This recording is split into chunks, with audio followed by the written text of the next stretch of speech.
ganz ein spannender Austausch heute.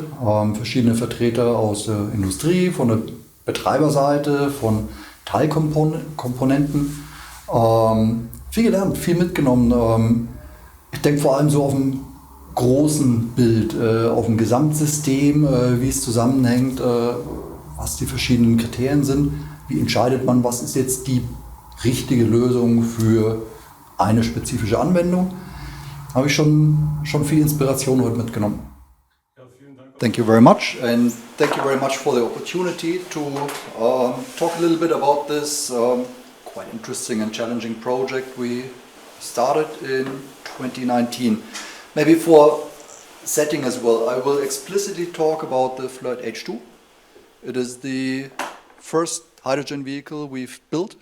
It is actually not in commercial operation yet. It's planned to go into operation this year. I will not talk about other ideas, projects, and what else is happening with Stadler. If you have questions, if I can, I'll answer them later. But this will be solely on the Flirt H2. Besides the color, there's a couple of interesting parts around the vehicle, and this was after less than 3 years from signature with the client to deliver a hydrogen Flirt to them. So pretty fast track project we did there as well. But I will first talk a little bit about what was the framework, the setting under that we developed this project and brought it to life. Then more explicitly some of the key requirements that were given us. And then the solution, I'll talk a little bit about the propulsion concept that we decided upon, and then about a couple of systems that are in the vehicle. Setting. The client is in the greater Los Angeles area. This is a not untypical picture of Los Angeles. The air quality is horrible. It's really bad. They are quite unfortunate with a big mountain range, a bit inland, and the predominant westerlies, they really push the bad air in, it stays there, and it's very, very hot. Also, part of the setting is in California, they were always on the forefront of the strictest environmental protection laws. Car manufacturers know that, but it also goes to train manufacturers, industry, and so on. So California is quite special in that. And they also have public funding available to mitigate the not so good air and water, and they've got a couple of other challenges as well, but also air quality. For the setting, this is the LA area, and San Bernardino is about 100 kilometers from LAX airport. It's a bit inland, just at the foot of the mountain range, and this is where the bad air really gets stuck. And because it's inland, it's even hotter. So the specified ambient temperature we had to design to was 49 degrees Celsius, and they do get that. So that is pretty challenging for designing a train, because auxiliary consumption does scale with ambient temperature, especially for air conditioning, especially in America, because they like it nice and cold in the trains. Here you can see, I have to click here. This area is specifically what the client wants the vehicle to operate on. It is actually a new rail service they opened or reopened. There was a rail alignment in the past. They reopened it in 2022. They got 3 diesel multiple units from us. So they are very new. It's a fairly short track. It's 14.5 kilometers. It's 5 stations. It's quite urban, so it's a lot of road crossings, 26 crossings. You can't go very fast. Maximum speed there is 50 miles an hour. And each vehicle at peak days is supposed to do 16 round trips. That translates to 460 kilometers for each vehicle on a day.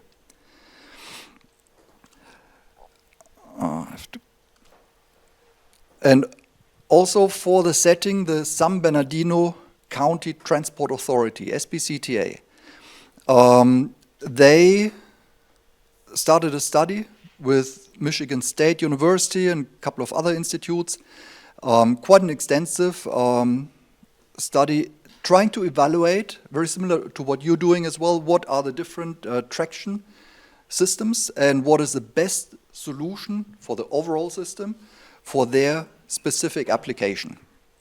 And they concluded by a very close margin that a hydrogen fuel cell battery hybrid train is the best solution for what they want to do. In 2019, the state of California granted $30 million to SBCTA, and that was allocated for development of the project and getting a vehicle and the associated infrastructure. One very clear condition was the vehicle has to have zero emission of harmful substances. So that excludes hydrogen combustion engines because they still have harmful substances. They've got small amounts of NOx coming out because you use ambient air in the combustion cycle. It also would exclude HVOs or any other combustion internal engines. So it was down to various combinations of battery, overhead power, and hydrogen fuel cells. Based on that, the client, they put together a very competent team, different consulting companies that were actually forming part of their technical team, very professional, and we've been working very closely together. And they started with putting the requirements for the purchase together. This is just a couple of highlights. Altogether, it is over 2,000 individual technical specifications we have to fulfill and prove that we have fulfilled them. But on a high level, the vehicle we are delivering to them has to be identical to the diesel units they just got, except for the diesel stuff. Take the diesel out and put hydrogen in. But everything else, wherever technically possible, keep it the same, which translates to more than 80% of the individual articles we integrate into a train. Seats, windows, air conditioning unit, the driver's cab, except for a couple of small details, the exterior, the car bodies, the bogies, all is identical. Another requirement was the train has to be able to run the entire day under the worst possible conditions without refueling during the day. So only once refueling in 24 hours at night, because during the day they want to have a very regular shuttle service. That was one of the bigger challenges because it then drove our sizing of how much hydrogen do we have to have as inventory on the board, on the train. Another requirement was a maximum of 30 minutes of refueling has to be possible. And the target was 15 minutes of refueling for however much we take. They didn't specify the kilograms of hydrogen we have to take, but however much we take, 30 minutes maximum. I did mention the very high ambient temperatures, and also the vehicle has to be suitable to also drive down from San Bernardino to LA Union Station, the old central station in Los Angeles that is about 100 kilometers, a little bit more, and it's got quite an elevation change as well.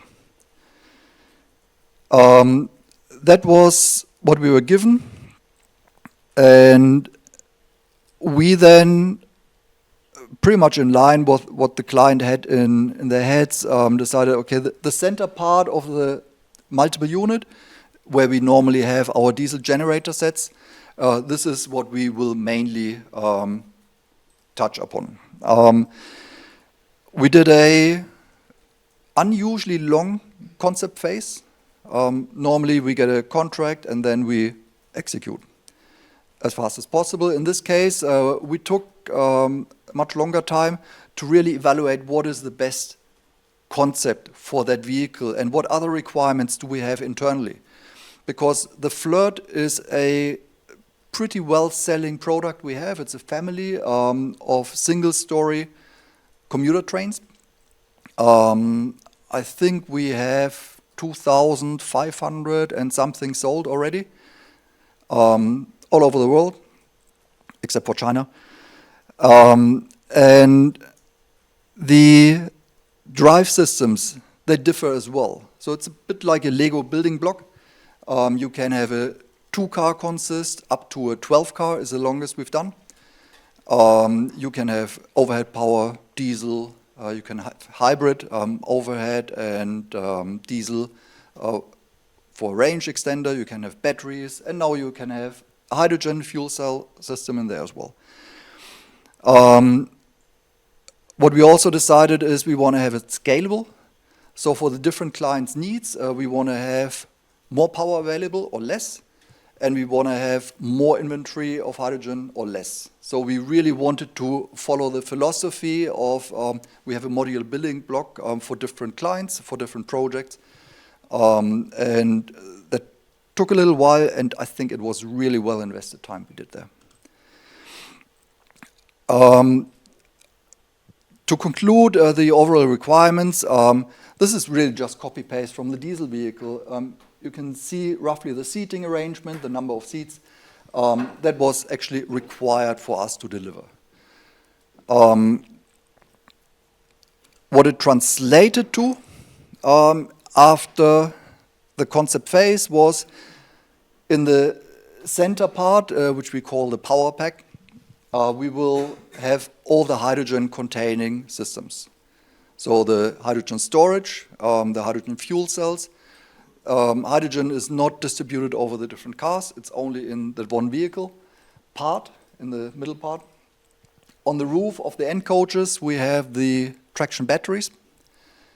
That was quite elegant because we had enough space on the roofs available of the diesel units to add batteries sufficient for that hybrid vehicle. And the red marked areas, that is pretty much unchanged from the diesel unit. As I think all of our vehicles, they are actually electrically driven. They all have electric drive motors in the bogies, in the yellow marked ones. They have a motor per axle, the traction converters, wherever the original energy is coming from, brings it down to the bogies.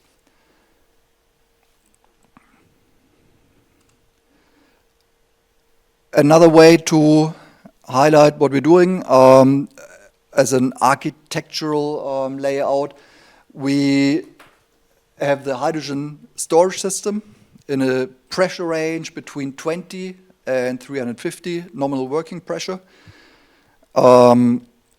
We can't go lower than 20 because of the type of tanks we're using, otherwise they get damaged if we drop the pressure too low. We then have a pressure reduction unit to go down to the working pressure of the fuel cells. That goes then to the DC-DC converters, to the central Zwischenkreis at 750 volt, and that goes to the traction converters. And on the other side, we've got the traction batteries, also hooked up to the traction converters, and that then goes to the traction motors. The power and tractive effort and maximum speed again is similar to the diesel multiple units because we have to run the same schedule as well. On the fuel cells, we have 100 kilowatt units, several of them in the vehicle. And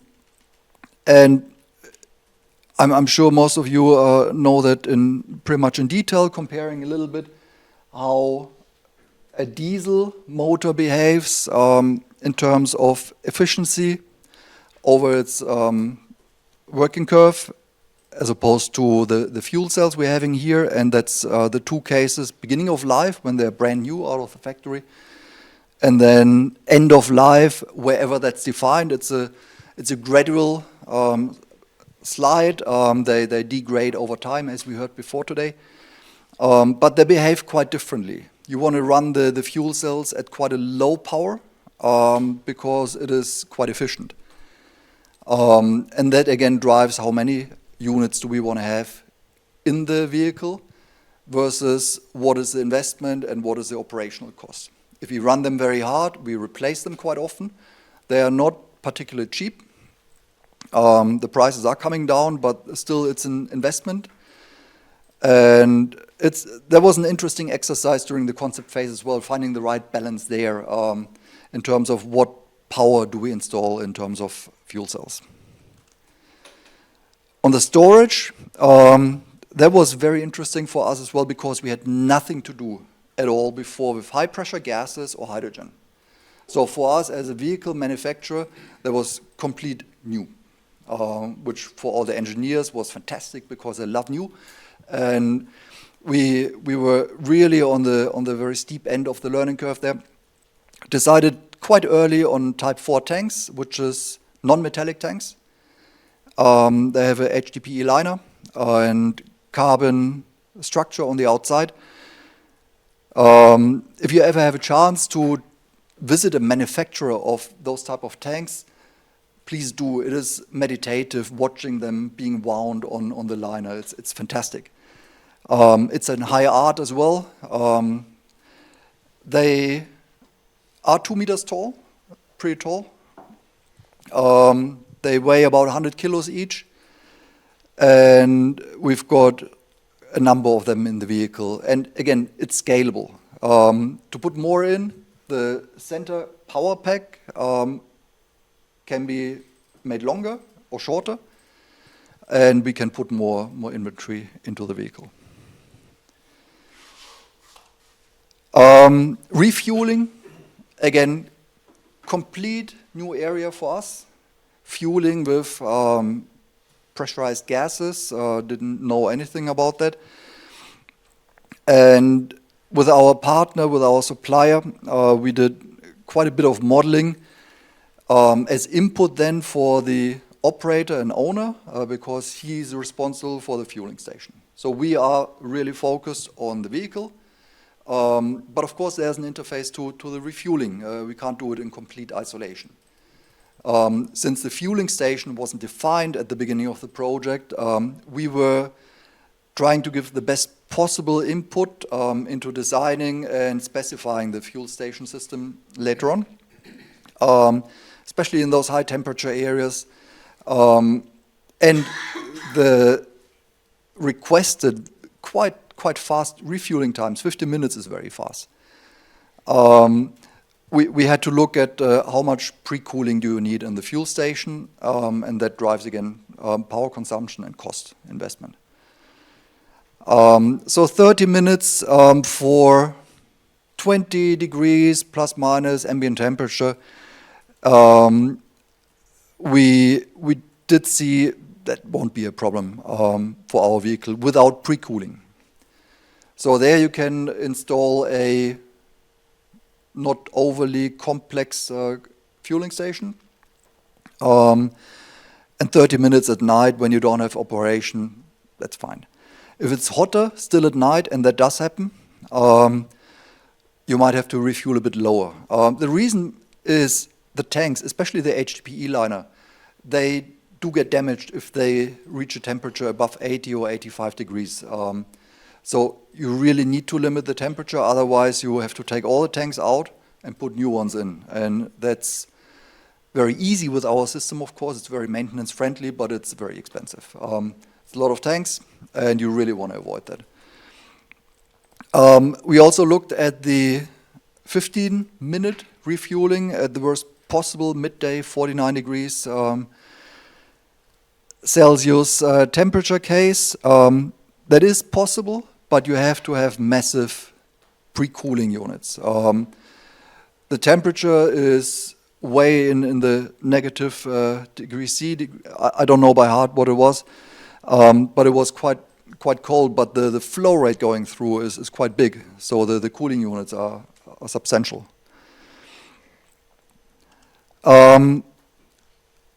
We started off after the vehicle was built and showcased at the InnoTrans railway fair in Berlin in 22, we started testing in Switzerland.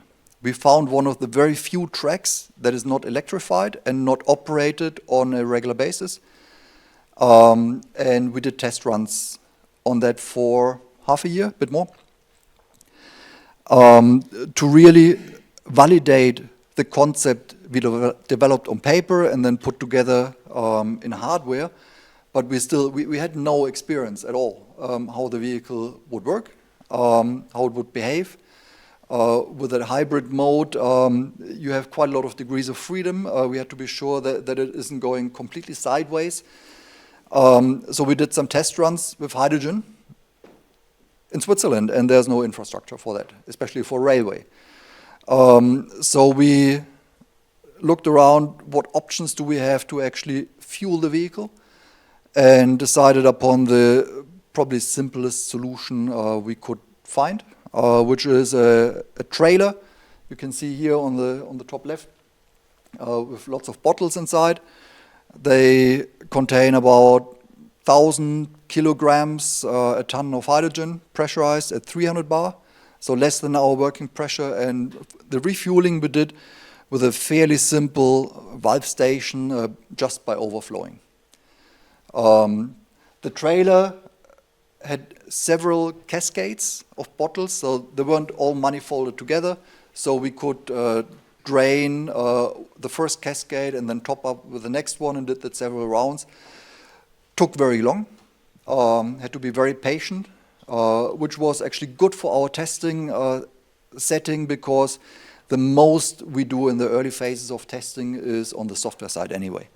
So the engineers are sitting inside the vehicle and analyzing all the data we gathered from the last run, and then if you have 2 hours, and we had more than 2 hours sometimes of refueling, there's plenty to do. For operational purposes, that would be completely unsuitable. But for testing, especially in this low mileage kind of testing we started off with, that was quite suitable. On the top right, you see the fueling nozzle, again, quite new for us. We saw it earlier, one of the standard nozzles, very expensive, by the way, and they don't last forever. They're quite fragile. And you have to ground the vehicle. You don't have a grounding via overhead wire or anything. And you really want to avoid any ignition sources, especially with that much hydrogen in the vicinity. And then you connect it, it's fairly easy. Open the valve and let it overflow and wait. There was a brief overview of what we've done with that vehicle. In the meantime, we did actually test one of the scenarios as well. How far do we get with one tank filling? And we tested the best possible case. So not a lot of people in the vehicle, nice low temperatures, but not too cold. And we did that in Colorado on the test ring in Pueblo, and drove for 46 hours in a row, did 2,800 kilometers, and still drove back to the fuel station. So we didn't need a tow. We just did complete laps and then decided, okay, that's it now. It's been on 0% gauge now for a while. Let's go back. But that's kind of a validation of how far can you get in a best possible setting. And it was reasonable. I think the average speed was around 60. So it wasn't like creeping at 20 kilometers an hour either, which would be quite meaningless. We did that mainly to gather more data on performance of the vehicle. We did the same then for a typical run with accelerations and stops and respective speeds to validate our simulation models that we did in the beginning. And it was pretty spot on. A little bit disappointed still. The modeling guys, they said 2,800 kilometers. We did 2,803, so they have to tune the model a bit better, but it was close. Well, that was all for now from the Flirt H2. As I said, it will go into operation this year, and there'll be very, very helpful for us as well to learn together with the operator how best to set up the vehicle, the different modes of freedom we have between battery and hydrogen, and what to potentially improve for future projects as well. Thank you very much.